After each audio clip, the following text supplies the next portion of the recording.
Je m'appelle Amel et je travaille à la mairie de Saint-Denis et je suis au syndicat Sud, mairie de Saint-Denis. Voilà. Et là, on est là parce qu'on organise un rassemblement contre l'armement de la police municipale qui va être armée de flashballs, d'armes de poing. Donc les armes de poing catégorie B, ce sont des revolvers, d'accord, qui va aussi être armée d'une brigade canine, cynophile, qui va aussi avoir un centre de supervision pour surveiller les gens en permanence. Et aussi un drone qui va surveiller la ville. Voilà. Donc nous, on est contre l'armement de la police municipale. On l'a appris dans le cadre d'une réunion avec les élus, parce que les syndicats, en fait, à chaque fois qu'il y a un changement d'organisation du travail à la mairie de Saint-Denis, ils sont consultés. Donc on voit les élus.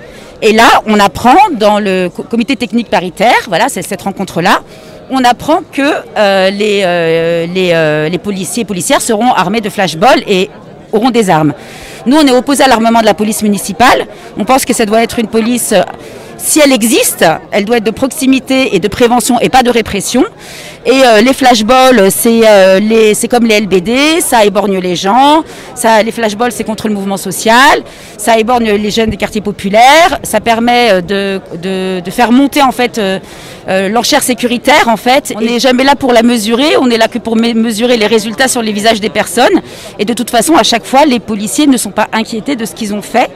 Alors qu'il y a eu beaucoup de situations, enfin la plupart des situations, les personnes ne faisaient rien, n'étaient pas dans un truc de délit. Par exemple, le 15 septembre 2016, pendant la loi travail, une manifestation à République, on a un camarade de Sud de mon syndicat qui a été éborgné. Il était place de la République, il faisait rien. Il y a un jeune homme à Montreuil qui a été éborgné, qui s'appelle Joachim Gatti. Il était dans un mouvement social de jeunesse. Il y a un autre jeune homme à Montreuil qui a eu tout le visage fracturé par un flashball. Il était dans un mouvement social de jeunesse. Donc nous, on a peur que ça se retourne aussi contre nos enfants. Voilà, parce que nous, on travaille à Saint-Denis, mais on est aussi beaucoup à y vivre. Et moi, en tant que syndicaliste, nous, en tant que syndicaliste, on n'oppose pas les intérêts des collègues aux intérêts des usagers et des habitants.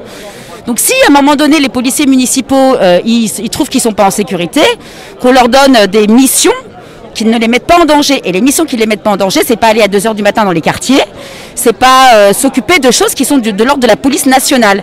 Même si sur la police nationale, on a aussi des choses à dire parce qu'il y a une répression de dingue, il y a Théo qui s'est fait violer à Aulnay-sous-Bois, il y a une répression des quartiers populaires qui existe, qui a été d'abord exercée contre les quartiers populaires et qui après a été généralisée contre le mouvement social à travers les manifs gilets jaunes qui ont été criminalisés ou avec plein de personnes éborgnées dans plein de marches gilets jaunes. On y va encore samedi, d'ailleurs on appelle à y aller. Nous on a un rendez-vous.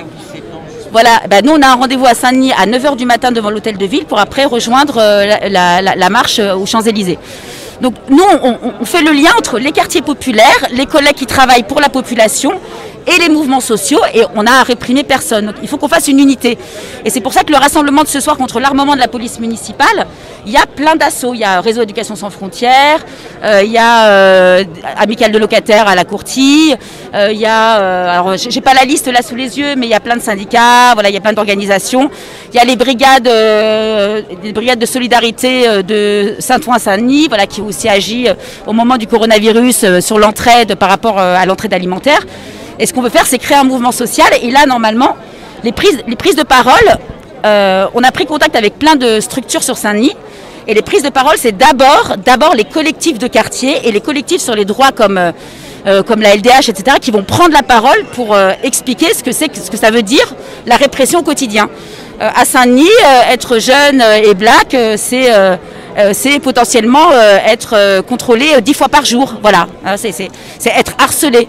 Voilà, les migrants qui sont à porte de Paris, ils vont se faire expulser par un arrêté municipal. La mairie a mis en place un arrêté anti-chicha. Bon, qui fume le chicha, c'est encore des personnes issues d'immigration, etc. Donc, on est quand même dans une logique sécuritaire qui nous plaît pas, et donc on organise nos réseaux de résistance et on ne lâchera pas l'affaire. Voilà.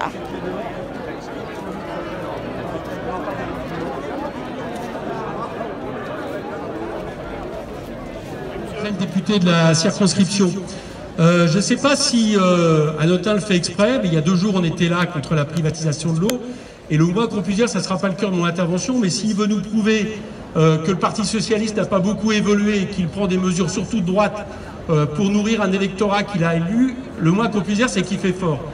Tout à l'heure, il y a une copine du collectif et Dionysienne qui a dit quelque chose d'absolument exact. Et je crois qu'il faut resituer cette mesure dans ce qu'elle a dit. Elle a expliqué une chose, c'est que la police en tant que telle, on a déjà connu une police très répressive, très raciste, ou en tout cas des éléments de la police très racistes dans le passé.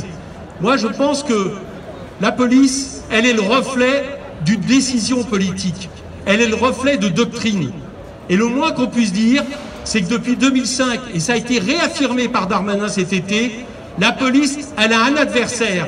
Elle se désigne un ennemi intérieur parce que les gouvernements se désignent un ennemi intérieur dans la population, comme si en France, on parle d'ensauvagement. Ça a aussi un lien avec la loi sur le séparatisme qu'on s'apprête à faire, comme si en France, à nouveau, les classes laborieuses étaient les classes dangereuses qu'il convenait de réprimer. Et il faut bien voir une chose, c'est que ce qui se passe au niveau de la police, notamment depuis les mesures prises par Sarkozy, ça a un rapport avec ça. Parce que si vous considérez qu'une partie de vos populations, et notamment les classes populaires, en fonction de leur classe sociale, en fonction de leur couleur de peau, en fonction de leur religion supposée, sont un ennemi intérieur, bah vous mettez pas la même police, vous ne mettez pas la même doctrine de police que celle, par exemple, qui pourrait avant tout maintenir la paix et maintenir l'idéal républicain. Et ça, c'est quelque chose qui est de plus en plus fort. Et c'est pas quelque chose qui est déconnecté du temps. C'est pas un hasard que cette doctrine-là, elle s'applique de plus en plus fortement depuis que le néolibéralisme fait des dégâts. Le néolibéralisme désagrège toutes les caractéristiques sociales de l'État. Et donc, à partir de là, il s'appuie surtout sur un appareil répressif. Voilà pourquoi on a détruit la police de proximité. Voilà pourquoi on a surarmé justement tous les policiers sans distinction entre ceux ayant affaire au grand banditisme ou à la grande délinquance et ceux qui au quotidien devraient surtout être là pour faire de la prévention. Voilà pourquoi on a affaibli leur formation. Voilà pourquoi dans les commissariats, même si je ne généralise pas, mais comme ça a été dit et prouvé depuis quelque temps, les éléments racistes de la police malheureusement donnent le ton et que le reste de la police se tait par rapport à ça. Voilà pourquoi il y a des discriminations systémiques, c'est pas moi qui le dis, c'est tout bon, ne serait-ce que dans le contrôle, les contrôles d'identité et qui malheureusement vont beaucoup plus loin dans l'utilisation d'armes qui vont jusqu'à la mort de jeunes comme on l'a connu. Et ça c'est tellement vrai que ça aujourd'hui ça se traduit également contre le mouvement social. La municipalisation de la police, ça va là-dedans. Parce que c'est l'idée que les policiers qui jusqu'à maintenant, municipaux, sans armes, jouaient encore plutôt un rôle de prévention, et ben on va aussi leur assigner avant tout un rôle de répression pour lesquels, en plus, ils ne sont pas formés. Parce que s'il faut changer de fond en comble la police pour qu'elle revienne, si tant est que ce soit jouable et possible à court terme et qu'elle revienne police républicaine, en tout cas la solution, c'est pas faire comme aux États-Unis, c'est pas de passer par une municipalisation de la police qui en plus inclut l'inégalité sur le département, sur le territoire, parce que selon que vous soyez riche, selon que vous ayez de l'argent, vous n'aurez pas la même police. Pour toutes ces raisons, la décision prise par Hanotin est scandaleuse.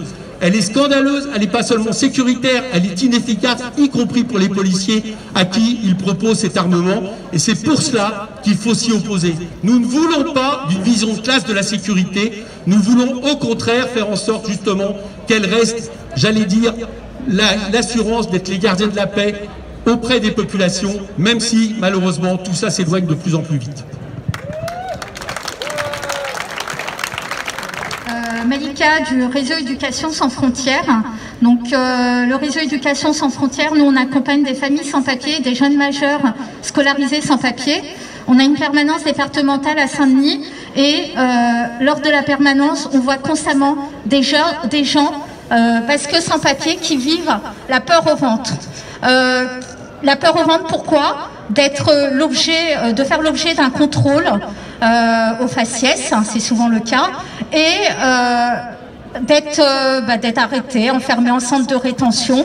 Donc rien que la vue d'un policier, ça crée des tensions. Aujourd'hui, armer la police municipale, qui est une police de proximité, ça va faire qu'aggraver la situation. On a vu beaucoup d'abus pendant le confinement, des gens interpellés sans raison.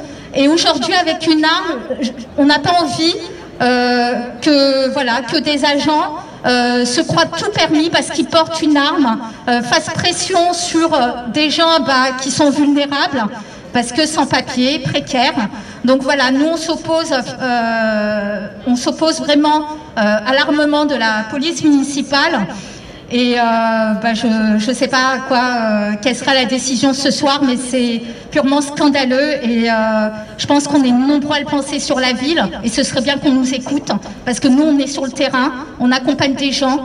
Ces gens-là, ils vivent en France. Ce sont beaucoup des travailleurs sans papier qui sont exploités, des gens qui sont victimes de marchands de sommeil. On en a beaucoup sur Saint-Denis. Donc c'est pour ces gens-là qu'on se bat.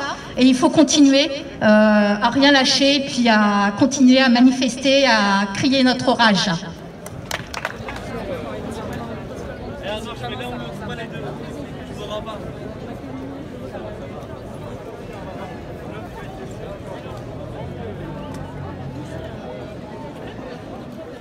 Okay.